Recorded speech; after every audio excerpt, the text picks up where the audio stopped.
Greetings, Dunce. I am Dr. Doom, and I welcome you to the second episode of Data and Doctor Doom.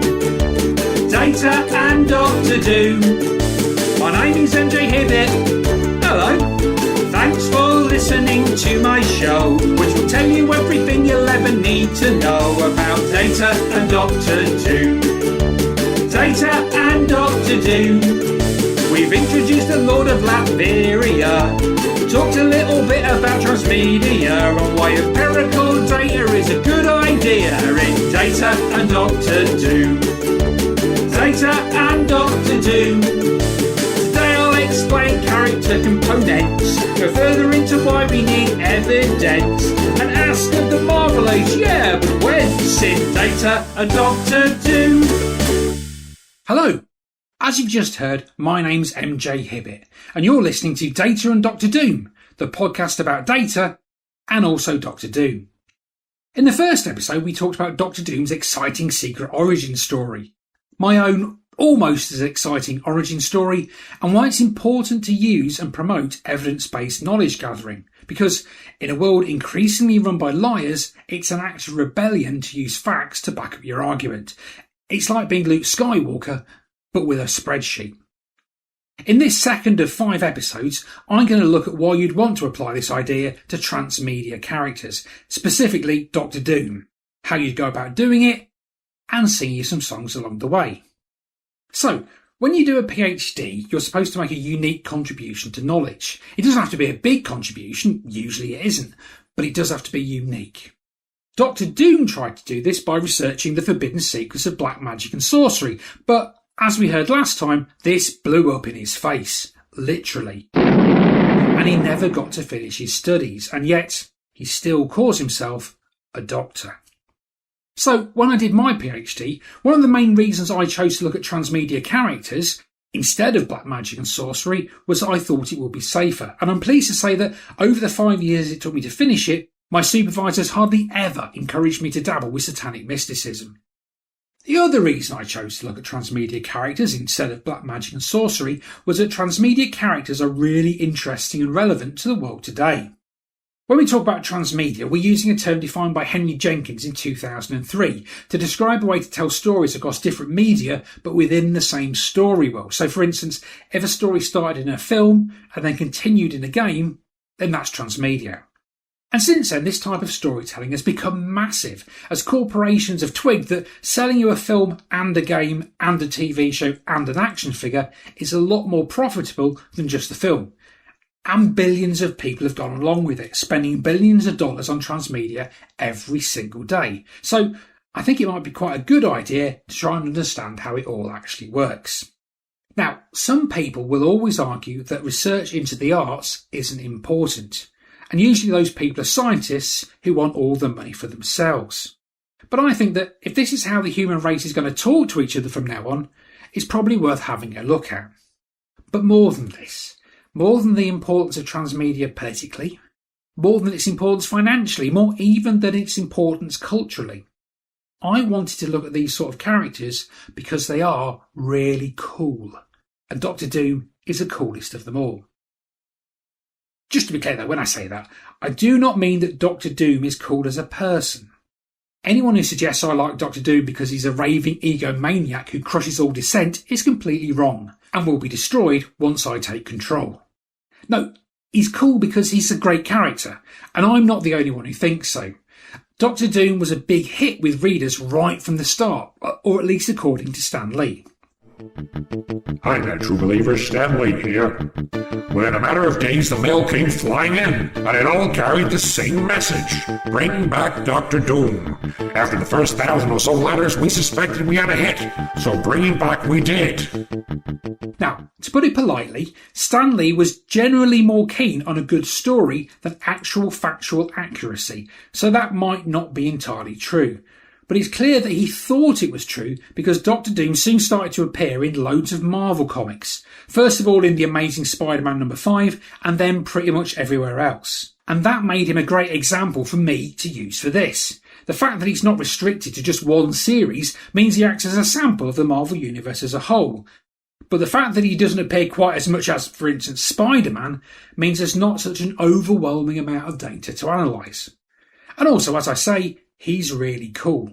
So, how do we analyse this important and cool character? Well, the way I chose to do it was by using character components. Character components is a term used in transmedia studies to refer to the different aspects of a character that makes them who they are, such as what they look like, the things they say, other characters they interact with, and so on. Which makes sense, right?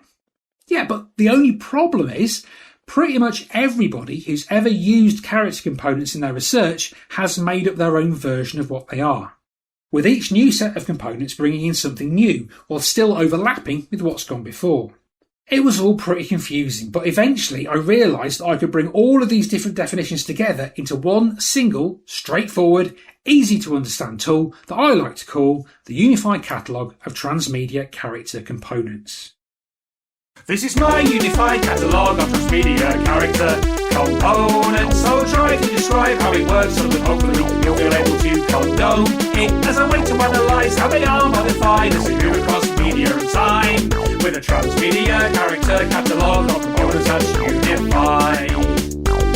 There are 13 components within it that come from the work of multiple scholars, which I've categorised into 4 basic types, which can be summarised as follows: character-specific, storybook-specific, behavioural and authorship, which I will now explain in a straightforward way in the order above outlined. Character-specific, as the name may suggest, is to do with the characters themselves, such as the way they look, how they talk, how they act, and the names and the titles they have held. Storybook-specific is to do with the world in which those stories are set, such as places and things, characters that exist, and the history of previous events. Behaviour contains elements described and their traits and the reason they do things for, while authorship's the entities who are credited for the existence of it all. And it's my unified catalogue of transmedia character components. I try to describe how it works so that hopefully you'll be able to condone it as a way to analyse how they are modified as they move across media and time with a transmedia character catalogue of components that's unified. It's a funny thing, but people very rarely cover my songs. Maybe it's because the Unified Catalogue of Transmedia Character Components isn't a very catchy name. Some people have suggested it would be easier to call it the Hibbett Methodology, but I think that might be a bit too close to how Dr. Doom goes about naming things. Doombots, bring the Doom Scanner to Castle Doom in Doomstat. Doom commands it. And we can apply the Unified Catalogue of Transmedia Character Components, or Hibbett Methodology if you insist, to any character we like. For instance, for Sherlock Holmes, we could say that for character-specific components, his appearance includes a deerstalker hat, dialogue would be "Elementary, my dear Watson," physical actions could be peering through a magnifying glass, and names or titles would be The Great Detective or Holmes. Obviously not just those, or that would be quite a short story, but you get the idea. For story world, you'd have 221B Baker Street as a location, Watson as another character, and his childhood as previous events. For behaviour, he's perceived as cold and intelligent, he's motivated by the thrill of the hunt for clues, and one of his personality traits is that he's open to new experiences in the form of taking new cases. Finally, for authorship, we have 2 types of author. Textual authors are the people who actually create the work, whereas market authors are those whose names are used to sell it to the public. So, Arthur Conan Doyle is a textual author of the books, as he wrote them, but he might be a market author if his name is just used to advertise a TV show. Basil Rathbone and Stephen Moffat are textual authors in different ways, and Walt Disney is a market author for Walt Disney's The Great Mouse Detective. We can do this for any fictional character you care to mention, and I'll put the list of components up on the socials for the show so that you can try it yourself. There is a proud poster of the United Catalogue of Transmedia Character Components, or Hibbett Methodology, in Data and Dr. Doom, the zine, available from www.dataanddrdoom.com. It's actually surprisingly easy to do once you get going, and I think it's a great party trick. But then I don't get invited to parties anymore. Now, this is all well and good, But is it actually empirical? Right at the start of this episode, I mentioned how important it is to follow an evidence-based methodology rather than one based on personal or emotional viewpoints. So, is that what's happening here? Well, luckily for us, I have a scientific device with me which can tell us. This is the highly sophisticated and definitely real Empirotron, a device which can tell us if something is empirical or not through a highly sophisticated and definitely real scientific process based on science. All we have to do is ask it, Empirotron, was that empirical? No, that's not empirical. I made it up myself. It's not reproducible by anybody else. It's not based on experiment or any kind of evidence, so that's not empirical at all. No, of course it wasn't empirical. I just made it up. For instance, which version of Sherlock Holmes were we even talking about? I mean, if all you know of Sherlock Holmes is the great mouse detective, then you'll have a very different idea of who he is to somebody who's only ever watched the Benedict Cumberbatch version. I mean, one of them is a comedy rodent with a silly accent and a cuddly hamster as Watson, and the other is the great mouse detective. And the same applies for Dr. Doom. I mostly know about him from the comics I read growing up, so I'd have a very different idea about how he works to someone who's only ever seen him in, for example, the poorly received Josh Trank Fantastic Four movie of 2015. So for a transmedia character where we're going to look at different versions, we can at least say which period of time we're looking at. And the period I chose to look at for this was one called the Marvel Age. Now, this phrase, the Marvel Age, is used a lot when people talk about superhero comics, but it's never actually defined. Bloomsbury Books, for instance, have a whole line of books called The Marvel Age of Comics, which at no point tell you what the Marvel Age actually means. So I decided to do something about it, periodising or defining the Marvel Age using a methodology called the production of culture approach. This looks at works of art in terms of how they were produced, the groups of people who produced them, and the conditions these people worked under. Now, this made a lot of sense to me, and it continued to do so once I started using it to define the Marvel Age, as follows. The Marvel Age is a phrase employed in comics lore to describe a time that's kicked off by the first Fantastic Four. Everybody uses it in historical texts, but no one ever stipulates when it's meant to end. They say the Marvel Age ends in the days of pop figures to pow, but the Marvel Age has never been defined until now. You see, when constructing a corpus, you cannot rely on such vaguely defined periods. The parameters must be precise. So I searched for methodologies to help achieve my goal. The one I found that worked for me was a production of culture approach. It used artistic outputs as human activity, produced within the larger context of society, with these 5 constraints. The structure of the institutions where the art's created. 2. The occupations of the people who make it. 3. The technology available. 4. The places where it's sold. 5. And finally, the legal system by which it's controlled. But my investigations found 2 elements key. It all comes down to cover dates and editors-in-chief. The Marvel Age can be delimited easily, with the Marvel Age divided into these subperiods 3. 3 subperiods, here we go. November 1961 is when the Fantastic Four debut with Stan Lee as boss, and that goes on till August 1972. 2. After that there's turmoil with 5 editors through the gate, until Archie Goodwin resigns in April 1978. 3. Then it all calms down a bit with Jim Shooter's succession, which lasts until he gets kicked out in October 1987. I've given these all names to aid with your memory retention. They are creation, chaos and consolidation. The Marvel Age is thus arranged from November 1961 to October 1987, which is 25 years 11 months long. And if you'd like to have all this explained much more fully, Bloomsbury, here's my email. Call me. MJ at dataanddrdoom.com. Call now, wretches of Bloomsbury, or suffer the wrath of doom. So, as the song says, nearly everybody agrees that the Marvel Age begins with the first issue of the Fantastic Four in 1961. At that time, the company had a lot of different names, apparently as a way for the publisher, Martin Goodman, to avoid paying tax. But within a few months, it was calling itself Marvel all the time and using the phrase The Marvel Age on the cover of its comics.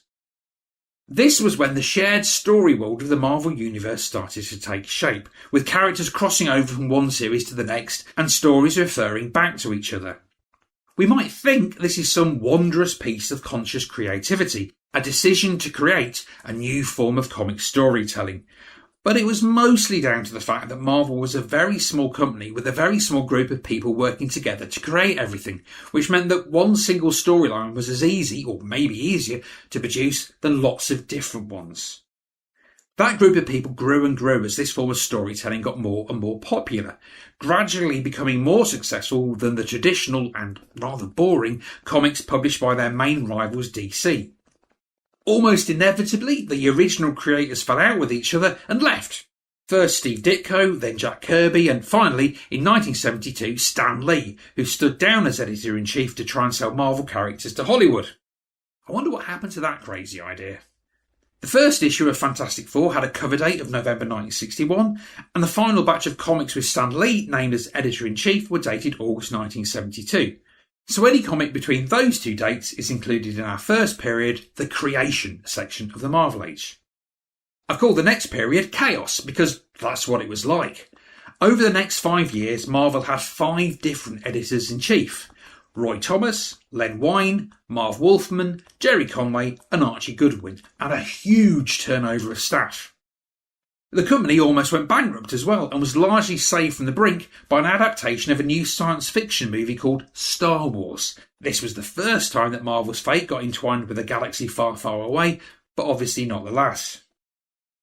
This period came to an end in April 1978, the last month with Archie Goodwin listed as editor-in-chief. It was followed by a period of consolidation when Jim Shooter took over and tried to regulate the frothing madness of editorial policy and impose his own ideas of storytelling. This was not popular with the creators he inherited, who mostly left, again, with many of them going over to DC Comics, again. This eventually led to those creators producing more experimental and supposedly more adult comics, which were sold through the new wave of specialist comic shops that were opening up, like the House on the Boardland in Peterborough. Gradually, DC took over as the home for innovative storytelling and new ideas, while Marvel became the more predictable, boring choice. Jim Shooter was fired in 1987, with the last comics under his name published in October that year, bringing the Marvel Age to a close. It was a quarter of a century where Marvel invented a new form of superhero storytelling, became incredibly successful, and then lost its lead by trying to stay the same. After that, there was even more chaos, including actual bankruptcy and eventually reuniting with Star Wars under the grand umbrella of Disney. But that is a story for another podcast. So, this gives us November 1961 and October 1987 as our start and end dates for the Marvel Age, with 3 sub-periods of creation, chaos and consolidation. With all that finally sorted out, all I needed to do next was look for everything that Doctor Doom had appeared in during that time. This took ages to do and was really boring, so I'm not going to go on about it here, but eventually, after an awful lot of database queries, internet searching, reading around and other research, I discovered that during this period, Doctor Doom had been in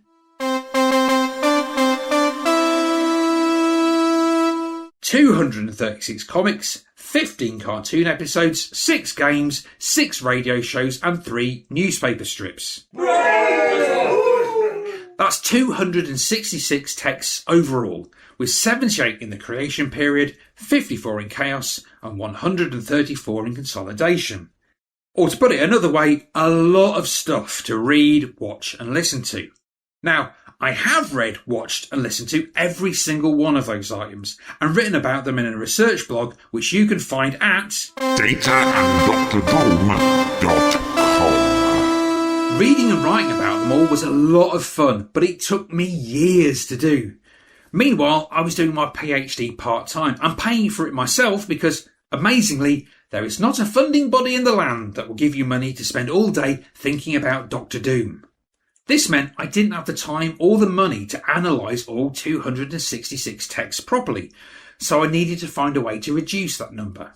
The easiest and most enjoyable way to do this would have been to pick the text I liked the most and just talk about those ones.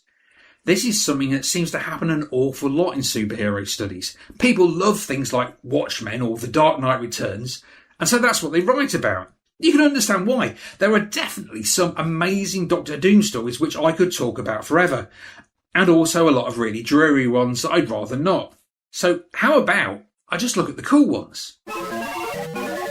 Yeah, let's check with the Empirotron, shall we? Empirotron, would it be okay for me to pick the cool stories to analyse?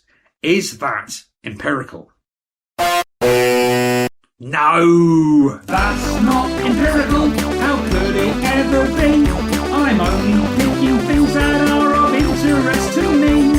Opinions of what's canon will never be agreed, so that's not empirical at all. Also, things are atypical if we just choose the best. A comic that stands out like that is unlike all the rest. We want to do analysis of what Doctor Doom as normal is, so that's not empirical at all. No, of course it's not empirical. My idea of what's cool will be correct, obviously, but it will be different from everybody else's, who would be wrong. But more importantly, the cool stuff is, by definition, not representative.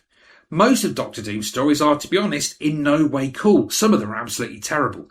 But they are part of who he is during this period, and so we need to make sure they're properly represented.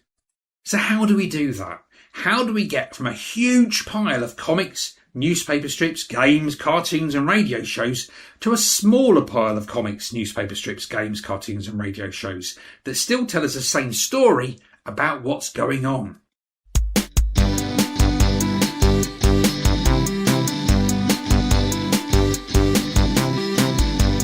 We've got a corpus of 266. To be frank, I haven't got time to analyse all of this.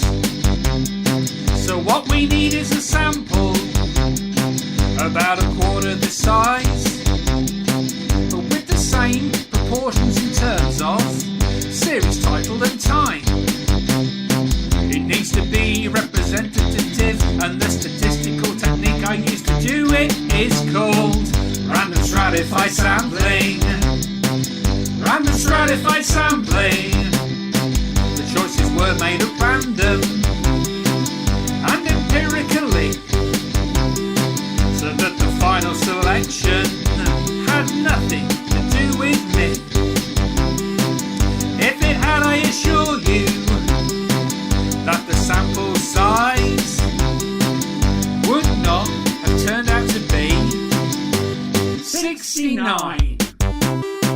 Still, it means that when I describe my research, people always say it's nice with random stratified sampling.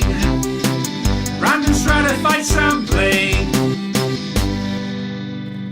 So that's what I did. I used random stratified sampling to choose 69 texts, nice, which were representative in terms of the 3 time periods, the types of media, and the different series that Doctor Doom appeared in. Very nice. Now all I needed to do was go through every single one of them 13 times. That's once for each of the 13 items in the unified catalogue of transmedia character components, or if you prefer, the Hibbett Methodology. That was still going to take a long time. If we estimate that it was going to take me about half an hour on average for each pass through each text, that's 0.5 times 69 times 13, which is 448.5 hours. Obviously, we then divide it by the number of people working on the project, me, and that gives us a final total of 448.5 hours. Now, 448.5 hours is a long time. That's enough time to watch, on average, 266 Premier League games. It's enough time to watch, on average, 928 episodes of EastEnders. It's enough time to watch, on average, 1 Bruce Springsteen concert, as long as you leave before the encore. And I remember when I first realised this, just over 6 years ago now, and getting really worried about how long it was going to take me. I was already 2 years into the PhD, and as I say, I was paying for it myself, so I couldn't afford to take years and years doing it, especially as this was just the amount of time needed to gather the data, and didn't include analysis or writing it up. I remember sitting at home in the first couple of months of 2020, wondering how I was going to do it all. It felt like the only way would be to give up everything social, stop going to the pub, stop seeing my friends, pretty much stop leaving the house. How on earth was I going to do that? From this evening, I must give the British people a very simple instruction. You must stay at home, and definitely not have a big boozing party with all your posh pals. So that's how I spent my lockdown, reading comics, entering data, and not talking to anybody outside the flat. 3 of my favourite things. And I'll tell you how I did it next time. But for now, thanks very much for listening to Data and Doctor Do. Data and Doctor Do. I've told you why I went and did my PhD, explained about the Hibbett Methodology, and put out a subtle bit of Bloomsbury in Data and Doctor Do. Data and Doctor Do. The Marvel Age has been periodised. We've used the Empiricron twice and done some random sampling that's stratified in Data and Doctor Do. This concludes the second episode of Data and Dr. Doom. Read more at dataanddrdoom.com. And do not forget to like, subscribe. Doom commands it.